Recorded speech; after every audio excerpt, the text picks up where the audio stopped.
Breeze there to kick us off as we go into day, or rather game number 5 of day 2. Asterix and Raz here with you to take you through as Mad run into FPX here before we get to SKTIG. Yeah, and this is what it's all about. You don't want to go 0-8 in the group stage. Yep. I know that's been a primary focus. It's been up to Flash Wolves and Dashing Buffaloes to be able to take it. Now it's up to this team and the Mad team. Liang coming in to the top lane, no longer Rock. He's going to be subbing out. Yep. Kongyu in the jungle, Uniboy mid, and Breeze and K at the bottom side of the map. So we'll see what Liang can do. Very different champion pool. The Fiora is what I know Liang for. So excited to see if that comes back out. Maybe a challenging top laner here from Mad, but going up against a team like FPX, they're a dynamic team in the LPL. They're our current first seed. When we saw Mad go up against Kingzone, that one was a pretty depressing game. I think they learned a lot now. Talking about lessons learned, FPX, Gimgoon in the top lane, Tiana in the jungle, Doinb mid, LWX and Crisp rounding out the bottom lane. They learned a big lesson. They are an undefeated team in the LPL currently in the summer split. They came into this first day getting slammed by Kingzone, and so yes, you'd have to expect something better from them. And there was a lot of change there, a draft we don't normally see out of the LPL team. There was that day 1 entrance that didn't come in as expected, so now up against Mad Team, the flavor's there that it could go either way. To a degree. Yes! I'm an optimist, Raz. Yes, you are an optimist, but the thing about Mad Team is that they haven't had that good showing within the split in this game.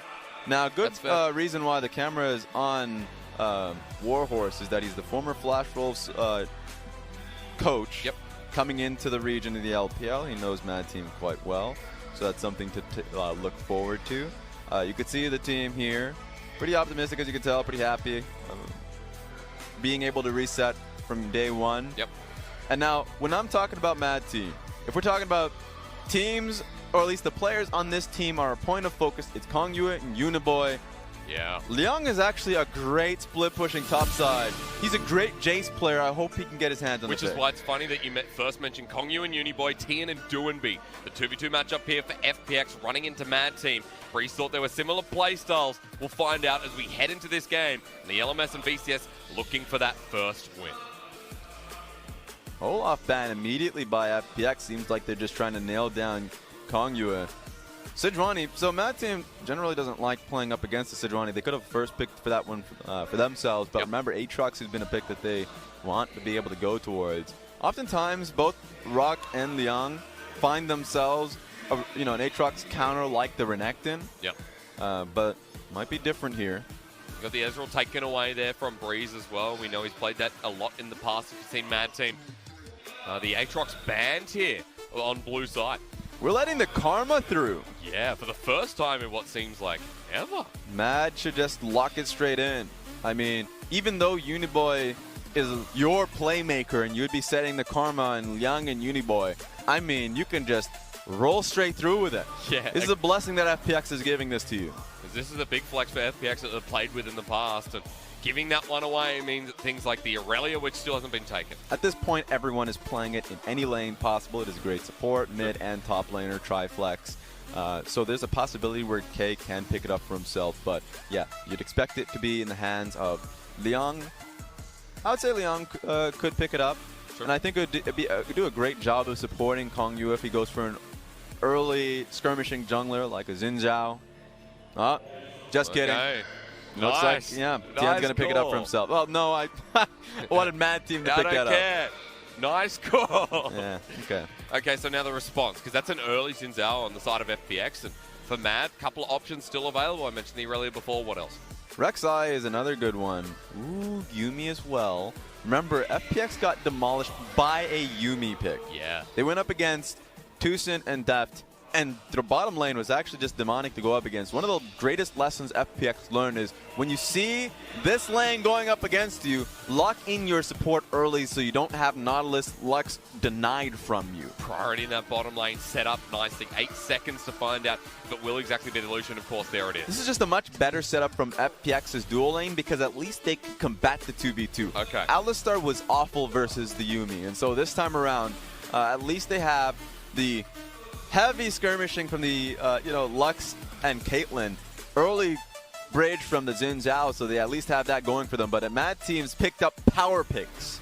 Karma, Yuumi, 2 insane picks that teams priority ban. Yes, and have constantly feared here so far in Rift Rivals. So see if FPX get anything on the merit, because the Rek'Sai is going to be the first ban, as you were mentioning there before. Yeah, the main meta, red side bans are, Sejuani, Karma, and Yuumi. The fact that Mad Team had to ban the Sejuani and the others were given away to Mad, it really comes down to FPX's ability to play towards Doombi and Gimgoon on flex. Yep. When they're on red side, they make beautiful things happen by nailing down the solo lanes and trying to get the best lanes humanly possible. So they're super focused on counter picks. Get that Poppy out of here. If anyone doesn't know, Kongyu, his main champion over in the LMS is the Poppy jungle. He's most played with Iceborne Gauntlet. Shame we will not be seeing it here this time, so you might have to wait till tomorrow for that one. But it's going to be the Corki banned away from Doombi. Now, what is on the board for these solo laners? Now, Doombi isn't necessarily a Zoe player, and he's not a LeBlanc player either. Yep. He's the type that wants to have shove in lane, and he wants to be able to rotate. That's why the Nico picks makes the most sense. Interesting that we're going to be giving Gimgoon, technically. It depends on where the Nico is going. But you have to assume that it's going to be Gimgoon getting the last pick here. You'll find out exactly what Mad pick up now. We've already got those strong Karma, Yuumi there. Kongyu, what else does he play? Well, you said hello. There we go. I'm kind of expecting Renekton to be a go-to here. Remember, we talked about the Jace. Jace versus Renekton is an interesting one. We already saw a Jace versus Vladimir where Nuguri was able to take everything, a wrench, pressure, almost died. He died once, but was able to still be a huge team fight for us. So, I mean, Gimgoon is a Vladimir player. He's a Kled player as well. Ooh, looks like there we go. Lock it in. Okay, so Gimgoon will be picking up most likely the Nico. Yeah. I say most likely because just make the statement. There's no Orianna top lane here. Just got to be able to say a 100% Orianna mid here for Doombi. Going to be good. We have a lot of shields here. Both from Crisp and Doombi to protect LWX later on in the game. Yep. You look to the side of Mad Team, the amount of mobility there for the Lucian, Karma, and you have the Yuumi to be able to back them up. That's great early portions of the game that they can roll around with. Mid-game pressure is there. So I love this draft from Mad Team. Yeah. And I'm looking at FPX thinking that, Tien has a lot to work with now. Tien, don't necessarily think that he can do much mid, much top lane. Bot lane is what we're going to be focusing on here for FPX. Yeah, that's right, and that's really a first when there's so much strength in the solo lanes of FPX. As Warhorse walks off the stage, remember that LWX and Crisp in the past have been left on an island, but been performing ever so well coming into Rift Rivals. We want to see that once again out of this lane. The fact that they're able to give them that sword that they can wield with, that it's going to be Tien, LWX, and Crisp really early on, that's going to be close by. I want to see what Breeze and K can do because, they're going to be looking to trade as much as possible, shoving in whenever they can. And it really is, a target on their backs if Tien and Doombi can find a good flank on them or just a good gank overall. Ultimately, Kongyu needs to be able to defend that dual lane. Needs to be the shining light here for the LMS and VCS. 0 and 7. And the LPL are heading toward that semi-final. LCK's already secured first, so we could see this matchup come through again. But first, you want to see that LMS and the VCS can hold a candle to FunPlus Phoenix.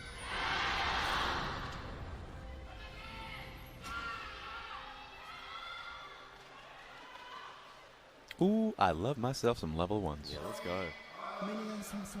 They're going to wrap around. They should be able to take Breeze, maybe force him to take his dash. So, Well, Tien's going to find him, does dash away, so it's not the worst start in the world. At least he gets out of first blood. Tien just keeps on walking towards him, but that'll be it from FPX. Yeah, that makes it easier for LWX and Chris to actually stay in lane. You would expect them to have more priority in starting in the lane so they can get the shove on Breeze and K. So the whole expectation that we had initially of Breeze and K having a good row in the bottom lane early is immediately upset based off that level of 1 alone. I just want to see where LWX and Chris start here. We'll be able to pick up this ward, walking away. Now it's back to the red buff after clearing it, so It's going to be a setup here for vertical jungling for FPX. All right, there we go. Remember, what we said about Ezreal Yuumi also exists for the Lucian Yuumi as well. Yuumi is one of the worst supports at being able to deal with vertical jungling, pressure on dive. She can't do too much to be able to protect her support in those situations, other than expending her summoners. In this case, doesn't have exhaust, has the heal and ignite.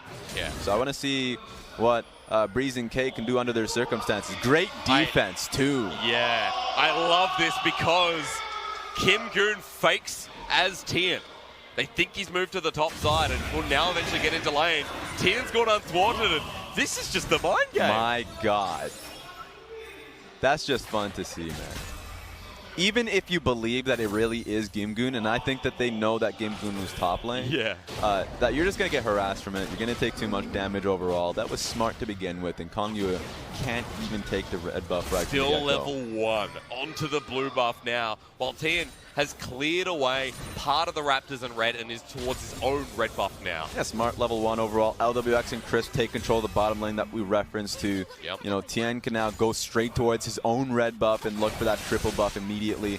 So FPX are set up to succeed in the first 5 minutes alone. And after that red buff, where to next? Krug's available here for Tien. The map is open as he hits level 3, and top side in a good position, but going to be spotted out by a ward here, so Liang backs away. But Tien in the prime position to really get this game going early on. This is what we're looking towards. The chip that now Chris can also put. He's a range support. Makes it easier to get that first turret plating in. Oh my that's God, a caught out please. onto K. Has to heal and only just survives in the end. But LWX and Chris not even level 3. One of the lowest HP margins in the game. That's right. Have to deal with that. Uniboy might be forced to flash here. Tien walking into the mid lane, looking for the audacious charge. Uniboy walks out himself after clearing the wave. So Doomby can't follow up as well, and that's a small win, but still pushed out. A good example of why the Karma is so hated is that slow. That's an unbearable slow to deal with, of course, that Uniboy was able to push on towards Doomby. Yeah. Still, a lot of pressure on towards Breeze here, consistently pushed underneath turret, and the most key point is whenever you see people pushing under turret, the idea is that, hey, maybe they can farm underneath it. They're just continuously, you can look at Crisp leading the lane, looking to harass them underneath. Kongyue is kind of expecting the Xin Zhao to be here for a potential dive, and so he just has to be here just in case. Try and find something onto LWX and Chris, but at the moment it's merely that shadow as Breeze still at half health. And the team was farming away during that, so this jungle is still just winning out wholehandedly. Yeah, and a lot of movement here. Right now, Breeze and K just need some sigh, or at least some breath of fresh air. Not going to be able to get that here, but it's one of those tough positions being in his AD carry because you need to pick up the waves constantly pushing under your turret. Yep. The only time you can get any breath of fresh air is when it's LWX and Chris choosing when to go back. So Kongyue trying to pick another wave then. He's looking towards the mid lane right now. Tien comes in just in time as Uniboy gets Doomby low, and it's good shadowing once again from Tien. So now that so much has happened on the map already, I want to refocus ourselves on towards the Keystones. That's going to be a Glacial Augment by Doomby. Yeah. Before we get into that. No, because we're going to fight immediately onto the mid. It's the jungle actually in Tien who dies. Doomby can't teleport in time. First blood over to Mad Team. That was a big wall of minions that Uniboy had to flash over. Couldn't just run right past it, of course, but it's a long time. Oh, That's no. a flash here from Kongyue, still sticking around. The mid pressure we talked about is coming through from Mad Team, but Doomby able to turn this back around. Smite from Kongyue, not going to give him the health, but he's still away alive. So it's only that kill for Mad. Just a big burst of damage on top of Tien. Thought that he had the time to be able to stall for the teleport from Doom, but it wasn't the case. Now, speaking of time, Raz, I know you were mentioning before, and we didn't get a chance to because of the way the jungle started here. Whether we still get that at the moment is a question. Doomby's Glacial Augment, run me through. Yeah, now, Doomby's the type of person to always go towards, utility on his champions, and a lot of times we talk about the Rise as an example. But in this case, being able to see the Glacial Augment, now, it's going to be fun to be able to see what he itemizes. I'm expecting, like, Ghosties as an example. That's true. Just go for the slow to set up the rest of the team. He has great shield already, so it seems like he's going to be that secondary support. Doesn't have the damage that you would expect from let's say, an Airy. And our Glacial Augment mid laners as well. Remember, it's that Rabadon's third, which Orianna tends to go for anyway. So it gets back into the normal itemization that you'd expect from this mid lane. So we'll see what happens, because at this point, with the double Amplifying Tome already picked up there for Doumbé in the mid lane, he's now hit level 6. Shockwave available, moves back into lane, and Unionboy has a shove so he can start roaming around a bit. But remember, Crisp is one of the most roaming supports in the LPL. Yeah, he roams quite a bit. So he's here in the mid lane too. Last time he ended up trying to roam, this was up against King's Own, and he tried to make a play on top of Nairn's head. I mean, you saw Tucson counteract that. Yep. Great state of mind from King's Own to be able to recognize what Chris was trying to do, to be able to get his team back into the game and stop it from happening. And so Mad Team's doing a good enough job to recognize that. You can already see that the control wards are being placed defensively to be able to at least keep Kongyua up. Let's see if this gets stolen really close. Yeah, 8 HP. Chris was coming around the corner, but no vision, of course, so had no way of knowing. Oh, come on. Moves into the jungle once again. Now, he's at a level disadvantage. That kill in the mid lane with the experience, Kongyua is 6 and has Dragon's Rage. So you don't want that trade. Tien walks away, and so rightly so. Chris was just willing to do this, knowing that Caitlyn can hold on her own. Yep. There's no CC there, of course, from Kay and Breeze to be able to force a fight. So they just have to deal with the Caitlyn pressure while Lux is off on her own. Chris eventually gets back to lane with LWX. And Breeze has caught back up a little bit, but still 15 CS down in this lane. The Vampiric Scepter going to heal a little bit, but still the poke is going to be a lot to deal with here for Breeze, who now hits 6, pops the culling immediately. LWX moves away with the 90 caliber net, but K separates at a bad time. Audacious charge, 1, 2, and 3. Cat can't survive. No! Animal cruelty at its finest here for Rift Rivals Day 2. Breeze wasn't tuned into the play either, didn't know what was happening, so couldn't immediately move towards the Yuumi. That was quick, man. Yeah. Thought he can get a ward off, at least to get some vision. Didn't expect to be finding Tien at the end of that bush. Man, that's a good kill for LWX as well. Remember, there's a BF sword already in inventory. Turret plating there too. Itemization going to start coming a lot quicker as Mad Team, their response is towards the top side, but Gimgoon's already out. Yeah, well played. Gimgoon is a very respectable top lane. When he's on a weak side and he knows that people are roaming towards his head, understands that Doumbé can get a wave being pushed in. So there we go. Karma has to come and be able to retrieve this. Which is very impressive considering that Gimgoon a lot of the time hasn't played towards that weak side. So even though he's almost 30 CS behind towards the top side now. Oh boy. Safety in numbers while bottom lane gets ferocious from FPX. Yeah, they're going to see Doumbé now. And being able to make that call. Look at Karma. She's coming in. One there, Shockwave flashed away from by Breeze. Karma is going to slow them down. Mad Team wants this fight. Tien jumps on top of Uniboy. They're going to get the slowdown eventually. The tether to come through. Mad heal, or rather speed up the Karma. But no surprise there from Mad. They can't get it. Yeah, nice binding coming in from Chris. But overall, you're still under this pressure. You got to take this L. Take a look at the CS advantage. 30 CS. Yeah. The LWX has on your head.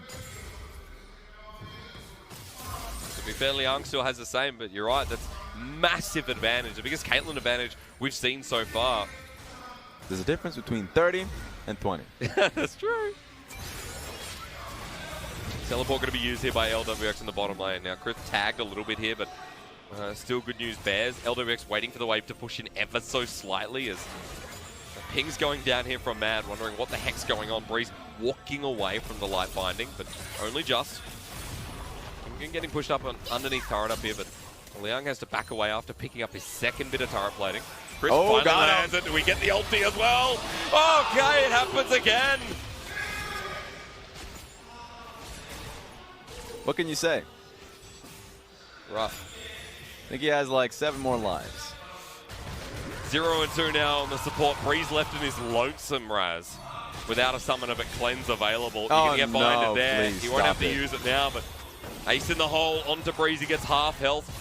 LWX and Chris need one more minion wave to get this turret. At least he has potions running. He has himself, of course, the Biscuit and Vamp Scepter. Yep. That's not going to save your tower. Tien's here once again alongside Chris. Turret goes down eventually just with the pressure alone, and a big gold lead for the bottom side. The top side with its pressure alone, Mad Team are able to start this Rift Heralded. Oh, see this. Tien is just rushing towards this, so they know that it's happening. Doumbé has That's not the right Tien. We all know where he really is. Yeah. Doobie has ulti once again. Level 9 with the blue buff available, so Mad Team getting pushed off this. You got Xin Zhao's on two sides. Liang Kongyu moving up. Oh, A good double damage. tangle bug. Yeah, and some good poke while they're at it. Liang will turn it back around. Gimyu now has to shift his way out, but going to get bursted down with electrocute. No pop blossom for you. Mad Team get yet another kill, but FPX are ready to re-engage. Looking to force the fight. They still have both flashes up, so Liang and Kongyu should be safe. But they're getting sandwiched in from the side. Uniboy coming up with K at his wing. The Sonic Wave into Resonating Strike. The flood. Instant ulti from T and denies it. Poke coming through from LWX, but that was just a quick, nice play from the jungler of FPX. A lot of poke on Tien. Tien can no longer look to defend a Rift Herald tick. I think Mad Team is in a good position to do it. Tien's still nearby, but you're right. Smite was used there just to heal back up. And Mad begin this once more with Chris spotted in vision. All right, teleport. Mad want this, and they're going to commit to take it. Now, this is Leon. FPX. Still very messy. Shifting around. Vision now placed by FPX. And it's going to reset. And this is what it's annoying. FPX don't need to commit too hard to force a fight, but at least to just reset the Rift Herald itself. Here we go now. Oh my god. FPX still trying to force his turret with his turret plating there. Liang hits with a shock blast. It's blocked by Gimgoon. Uniboy moving up in comparison, but just so back and forth. Now look at mid lane. I mean, throughout all of the shenanigans, Doinb is just fine being able to pick up turret plating. Yeah. And man, like, do we start this again? What do we do? That is not the right answer. We already have the answer to that. Tien can come in. Uniboy might be caught out. He's going to be spotted there by the light orb. And man, just walking away once again. Get off this Rift Herald. It's over. This is the endless 8 right now. Yeah. LWX culling in the top lane just gets critted. Dodges away from Liang, and that was one headshot there from the Caitlyn. We just need to stop Mad Team from putting themselves in this position. Okay, well, you know, that's a lot of DPS on Breeze. Chris still has the ulti, Raz. He's Let's fast. go. Oh, he lands it. Gets the ulti, but that misses with the damage. 90 caliber net from LWX to get him closer, but it was a close call enough. It's going to keep happening. Sonic Wave into Resonating Strike. Tien does it again. This What time are we really doing here? We're going top lane ARAM. It's a toe ram, Raz, as Tien almost dies at the end of it as well. Mad Team send more members up, and now we're back to the mid lane. I mean, FPX are the ones that are passively farming up bot and mid at the same time. And Breeze just almost keeps dying. Out of all of this, 2K gold lead has been given FPX. Well, I guess the shenanigans are finally over. Raz, what do we call the FPX in the LPL? Team of Chaos, right? There's more a specific name, but they are a chaotic team by nature themselves. And if Mad want to play that chaotic style, even if it's towards the top side, FPX will take you whole hand. I mean, they're playing a smarter game. FPX, all they're trying to do is slow them down and stop them from taking Rift Herald and get more gold across mid and bot lane. Turret platings and just the turret itself now, we're past 14 minutes finally. This is being given towards Doinb. So throughout all of this, the one who's playing chaotically is Mad. As per their name. It seems very relevant in this game. Doinb going to be caught out, or rather final chapter comes through with double shockwave into the final spark. It survives for now. It's just back and forth once more while FPX continue to pick up more objectives, this time in the Mountain Drake. Interesting lane assignments here. Seems like that, you know, Carmen picking up bot lane. The idea is to at least have Breeze get the first shove before he rotates back. They want to keep their dual lane here just for the Rift Herald, so they don't at least lose it to FPX randomly, but they would have to reposition the moment Mountain Dragon comes up, because FPX has one of those already. Yeah. Doinb still farming away here in this mid lane too. Now, Glacial Augment we already talked about, but the pairing with that is the hose you see as the first item for the Orianna. And Fiendish Codex there too, so expecting the spooky shadows, twisted shadows, mystic shadows. Forgot what they're called, Raz. Twin Shadows. Yeah, that's the one. Seems to be the second item. I mean, it makes a lot of sense for Gimgoon, of course. We, you know, on the fact that going Twin Shadows alongside GLP is the right way to go for it. Yep. It has good AP value, so I don't think that Orianna wants to go for that necessarily. We'll see as the game goes on, but Mad Team committing once again. Yeah, we're back to the Rift Herald dance.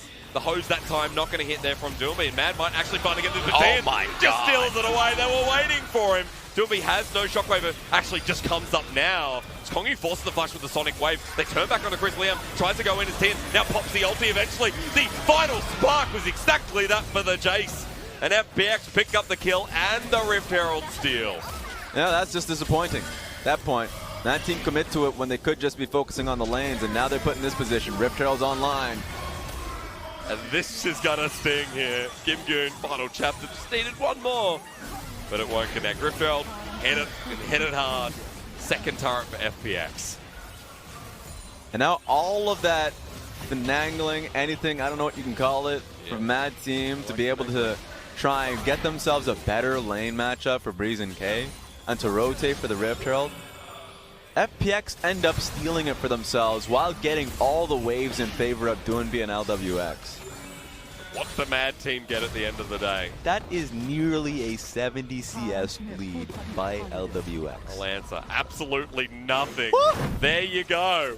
80 carry versus 80 carry. And we'll get to have a look at this beautiful play again, I guess. I like the segue from not just stealing the Rift Herald, but turning it into a fight. Yeah. And it was all really on just how Tien and Chris were going to play this one out, based off the light binding.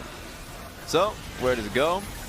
Hits you, and then they can go for it. Hits both targets. Kongyu has to flash. So, yeah, I mean, that gets you your mid lane turret. I love how the thundering blow from the Jace actually sent them back. It rather sent Gimgoon back with a Pop Blossom. It almost killed Uniboy, so he had to flash. And yeah, that's been the game so far. That bit in the middle, that was when Rift Herald existed, and we started thinking about it more. Tough break here for Mad Team, Raz. And as the game goes on, you start feeling that gap increases. It was the 80 carry gap that we've been talking about all game long. What did you mention there before? 70 CS. It's about that with 2 items versus the 1 for Breeze. It's shortening now that Lucian's able to pick up the mid lane wave and Wolf Camp too. Yeah. So thankfully he's able to kind of combat that. Oh, couldn't get the big one. Chris just denied him. Don't touch it. It's mine. Breeze left to the mid lane there. He said he could pick up CS, that's fine, but FPX are not going to let that happen. That is a 2-item Caitlyn who's just rearing to go. Kongyu. Uniboy going to slow them down. Here's where we need to see the big kick. Where are you? Where is it? Sonic Wave? Oh! Baited Shockwave in onto Kongyu. Turns around from FPX, and now that's their fight. They find the Jace into the side, but Tian just ults immediately with the Prowling Projectile. Get the slow. They want to turn onto Leon. He needs an audacious charge. Is he going to find it? He gets the slow onto Leon. They get the kill. It's chaos indeed from Mad, but FPX thriving in everything else. Kongyu was just thinking about it. Thinking about it for a long time and just didn't want to go for it because it was just too hard with how they're grouping up. Uniboy should not be here. The final spark. A 1-for-1 trade, yeah, but how are you going to highlight that? Mid lane waves coming in now, but I think that's going to be the last of the onslaught that FPX have been going for. I will say, this feels more of the FPX we know, Raz, from the LPL and what we last saw them in their performance. So moving towards, was that Sonic Wave almost off the back? Moving towards the day 3 and day 4 of Rift Fire, it was good to see that FPX able to make confident plays like this off the back of that. He's trying to see, Kongyu is trying to bait a cooldown from FPX, but take a look at this. Yep. In the minimap, a flank was coming and Liang didn't know about it, so there's a reason why Tien went for this one knowing that Gimgoon was going to be following up. They had the man power there and Breeze didn't have mana underneath him. Yeah, it feels bad. You're going to lose a turret after all of that. We're going to watch Uniboy die with Tien. Yeah, at least Kongyu was able to answer back to be able to kill Tien and then roam right back to Breeze too. So at least he's trading something back. So well needed right now. It's 2 kills on the Lee Sin, who holds the majority right now for Mad Team. But FPX walk into the enemy red side jungle, take what they want, and give nothing back. It's a double mountain on the menu for the FPX. And LMS and VCS fearing right now. They're 0-7. The potential for 0-8 gets further out of hand, depending on this fight. All right, no way for Lee Sin to get in unless if he goes for a ward hop in. So but there it is. Double mountain on top of FPX, positioning towards mid and Baron. Yeah, you know, you ain't hitting them. It's perfect from Tier, but even funnier. K just trying to get these Prowling Projectiles to get the slow down. You can see Sonic Wave onto LWX. They flash with him. Kongyu gets a double man kick, but can he get the kill? Kongyu, even with Conquerors after healing up, doesn't. And eventually drops down. Tier will get bursted himself though, so this is good for Mad as Breeze gets pulled back in with the Shockwave. Wants to turn the play. Ace in the hole, blocked by Leung, but as Chris misses the binding, you can see that Uniboy wants to go in. They force the flash out of the support, and LWX forcing him back. The ultimate burn, and so is the flash. LWX just crits for days though. Pop Blossom flash. Uniboy and K join the coffin as FPX clean up and head to the big purple worm. Kongyu knew he needed to do something. Something needed to happen, and he had LWX in his sights. Just didn't have enough damage to get lethal. Hit crisp on the way. Things were looking good for Mad Team until they weren't. And we're onto this Baron with FPX nailing it down. Kongyu not even going to go near it. Just full focus on the team. You can see their face right now, this stage. No reason to overreact. FPX have been able to hit a pretty large lead. Take a look. Uniboy and Kongyu are on the same page here. You can even see the Yumi willing to go right in with her ultimate while Lee Sin gets in. But they couldn't find the right angle for the kick. It really was just more so, I guess we'll get the damage, but you couldn't follow it up. And with the red buff on top of Caitlyn, she heals right back up, so when the fight's long enough, she can actually just walk up to Uniboy here. Yeah, ready? That's one, that's two. And look at Leon, because he's the one that got the last shot. Bam! Poor K, he dies at the end of this as well. And we don't get to see the full of it, because FPX are fighting again. Oh! I can hear the Korean dancers right now, they're just upset. Because that is Uniboy with a long death timer, and FPX with Baron who get the kill, get the turret, and a 10k gold lead running into the top side of the map. Yeah, top turret's now going to be the point of focus. There's nothing you can do. You don't have the range here. You're just going to be right for the picking. Shockwave on Leon. There's the first one, rather the second. And FPX with this momentum and Baron buff. They could either look for the end or they could look for the other inhibitor turrets. I mean, just play it burning slow. Wait a minute, they just won it. Yeah, Raz, it's FPX. They want to end this now. Keep LMS and VCS from finding a win as Sonic Wave will connect onto Crispin. FPX have already found one. Double cannon. Looking for the second. There's the kick flash, but it's on to LWX. He gets sent nowhere. He survives and kills his assassin in the process. Freeze! Assassinated himself.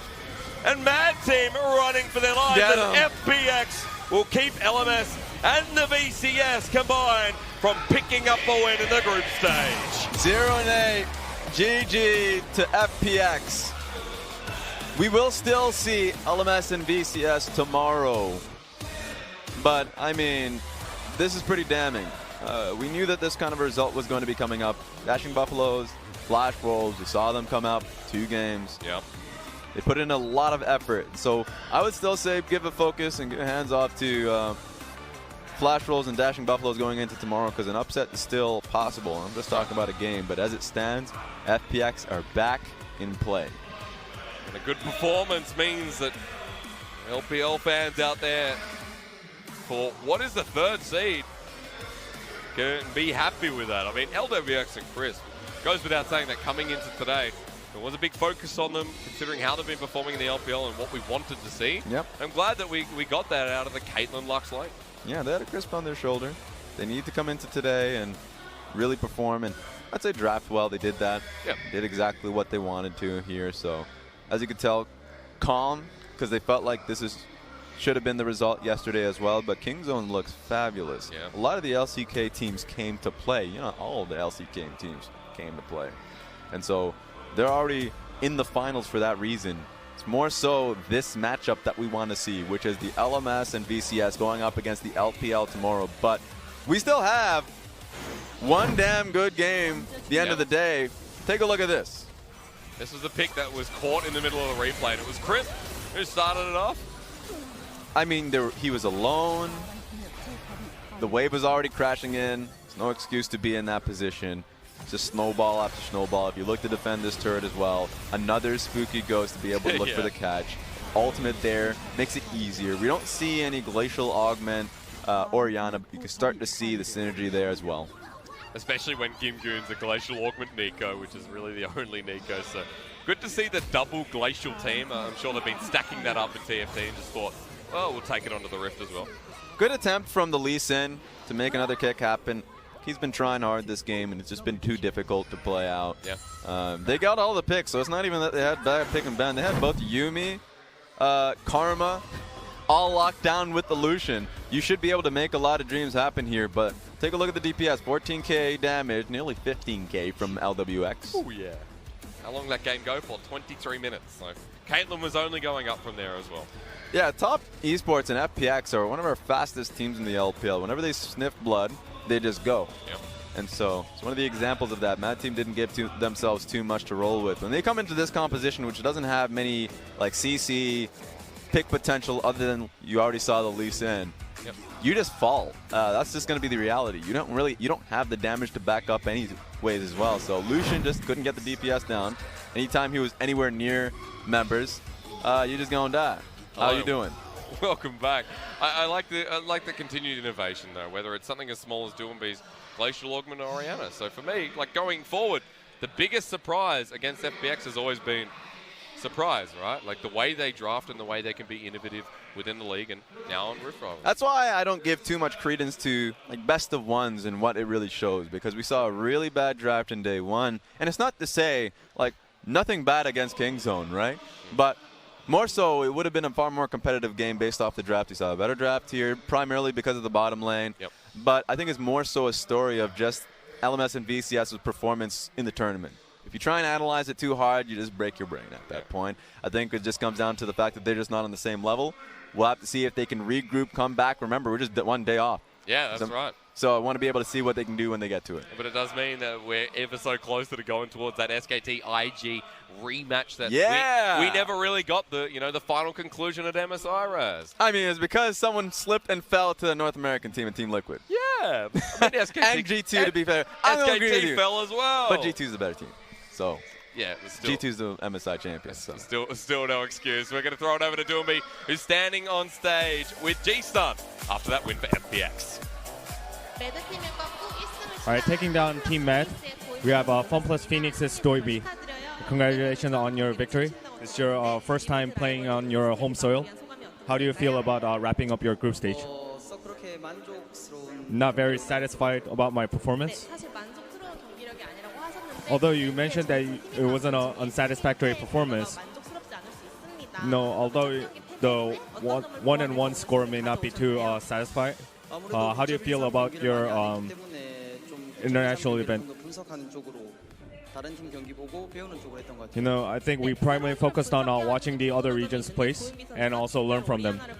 You delineated Glacial Augment Orianna, even though you had a Glacial Augment rune equipped Nico. What was your motive towards that? Ordinarily when I play Orianna, I just use this rune setting. Right now, you have to play versus LMS/VCS United team again in the semifinals tomorrow. Any comments on it? No, although we have shown abysmal performance, we're gonna fix all the problems and make adjustments, and hope to show great games tomorrow. That's it for the interview. We'll be back after a short break.